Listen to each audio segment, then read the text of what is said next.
Assalamualaikum warahmatullahi wabarakatuh. Halo teman-teman, perkenalkan kami dari kelompok 6 akan membahas tentang penggunaan anggaran khususnya di kebun kelapa sawit. Tapi sebelum itu kita perkenal diri terlebih dahulu ya. Perkenalkan, nama saya Saidah Sibuan. Oke, dan saya Komarul Zaman Harahap sebagai rekan dari Mbak Saidah. Baiklah teman-teman, karena pembahasan tentang anggaran ini penting, jadi diharapkan teman-teman menyimak dengan seksama ya, agar apa yang disampaikan nanti dapat kita pahami bersama. Baiklah, kita mulai dari pertanyaan sederhana. Apa itu anggaran? Anggaran merupakan rencana keuangan periodik yang disusun berdasarkan program yang telah disahkan dan rencana tertulis mengenai kegiatan suatu perusahaan yang dinyatakan secara kuantitatif menurut perdamaian pada tahun 2014. Penggunaan anggaran, yakni proses menggunakan anggaran yang telah ditetapkan oleh pihak-pihak yang berkepentingan dengan melampirkan bukti-bukti transaksi, pencatatan transaksi, dan laporan prestasi kerja. Jadi dalam penggunaan anggaran tidak bisa seenaknya dilakukan teman-teman.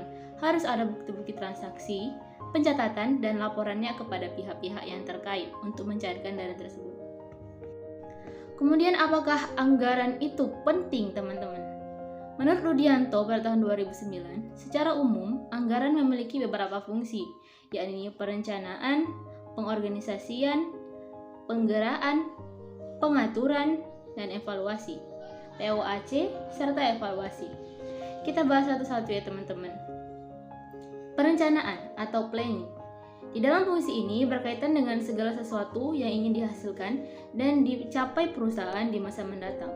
Termasuk di dalamnya menetapkan produk yang akan dihasilkan, bagaimana menghasilkannya, sumber daya yang dibutuhkan untuk menghasilkan produk tersebut, serta bagaimana memasarkan produk tersebut dan sebagainya. Kemudian yang kedua, pengorganisasian atau organizing. Segala sesuatu yang ingin dihasilkan dan dicapai perusahaan di masa depan telah ditetapkan, maka perusahaan harus mencari sumber daya yang dibutuhkan untuk merealisasikan rencana yang telah ditetapkan, dimulai dari upaya memperoleh bahan baku, mencari mesin yang dibutuhkan untuk mengolah bahan tersebut, mencari tenaga kerja, dan mencari modal yang dibutuhkan untuk menghasilkan produk yang direncanakan. Kemudian menggerakkan atau activating. Sumber daya yang telah diperoleh selanjutnya mengarahkan dan mengolah sumber daya yang telah dimiliki perusahaan tersebut agar dapat digunakan sesuai dengan fungsinya masing-masing. Kemudian pengendalian, memastikan bahwa setiap sumber daya yang telah bekerja dengan rencana yang dibuat oleh perusahaan untuk menjamin bahwa tujuan telah tercapai. Kemudian evaluasi digunakan untuk menilai apakah keseluruhan kegiatan yang telah dilaksanakan sesuai atau tidak untuk dijadikan pembelajaran di hari ke depannya. Kemudian tujuan penyusunan anggaran teman-teman. Penyusunan anggaran teman-teman, ini tidak disusun seenaknya ya teman-teman. Ini harus ada tujuan yang jelas bagaimana anggaran ini dapat mengarahkan beberapa aspek. Di antaranya yakni mendorong manajer membuat rencana kerja terbaik. Kemudian tolak ukur untuk mengevaluasi kinerja dari para pekerja. Kemudian yang ketiga, untuk meningkatkan komunikasi dan koordinasi antar manajer dan membantu mengambil kesimpulan. Begitu menurut Darsono pada tahun 2010. Yang selanjutnya untuk penggunaan anggaran akan dijelaskan oleh rekan saya Komarul Zaman, di mana kita mengambil contoh dari PT Tegas Nusantara dan PT PN3. Kepada saudara Komarul, saya persilakan. Baiklah, terima kasih kepada Mbak Saidah yang telah memberikan saya kesempatan untuk melanjutkan penjelasan mengenai penggunaan anggaran. Di sini saya akan menjelaskan tentang contoh penggunaan anggaran. Untuk contoh penggunaan anggaran yang pertama kita ambil dari data PT Tegas Nusantara Medan, di mana anggaran biaya pemeliharaan untuk tanaman menghasilkan selama satu periode ataupun satu tahun yaitu sebesar 3 miliar 637 juta 690 ribu rupiah.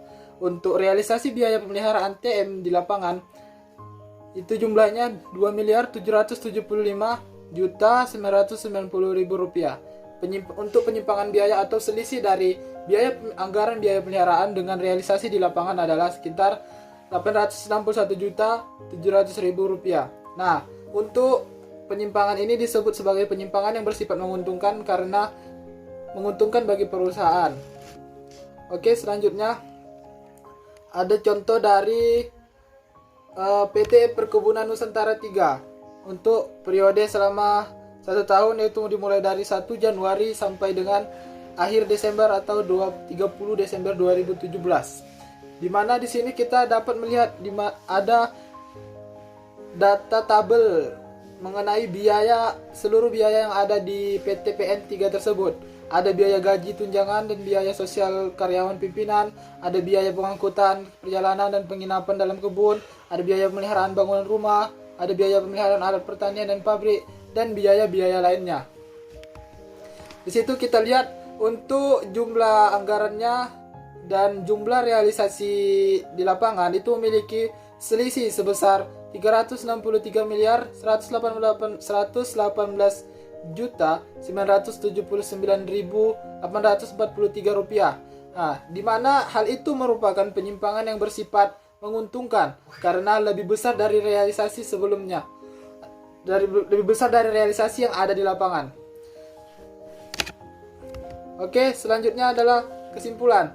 Nah, kesimpulan untuk penjelasan mengenai penggunaan anggaran pada kesempatan kali ini adalah penggunaan anggaran merupakan proses menggunakan anggaran yang telah ditetapkan oleh pihak yang berkepentingan guna mencapai tujuan perusahaan, yaitu tujuan perusahaan sendiri adalah mencapai keuntungan yang sebesar-besarnya dengan biaya yang sekecil-kecilnya. Yang kedua, penyusunan anggaran harus sesuai dengan aturan-aturan organisasi ataupun perusahaan. Yang ketiga, analisa varian dibagi menjadi dua, yakni favorable and unfavorable cost variance, atau dalam bahasa Indonesia disebut sebagai selisih yang menguntungkan ataupun selisih yang tidak menguntungkan. Sekian dari saya kembalikan kepada moderator.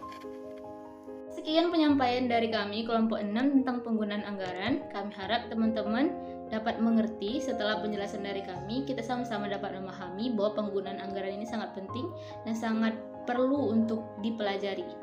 Terima kasih kami ucapkan dan mohon maaf apabila ada kesalahan. Wabillahi taufiq wal hidayah. Wassalamualaikum warahmatullahi wabarakatuh. Terima kasih.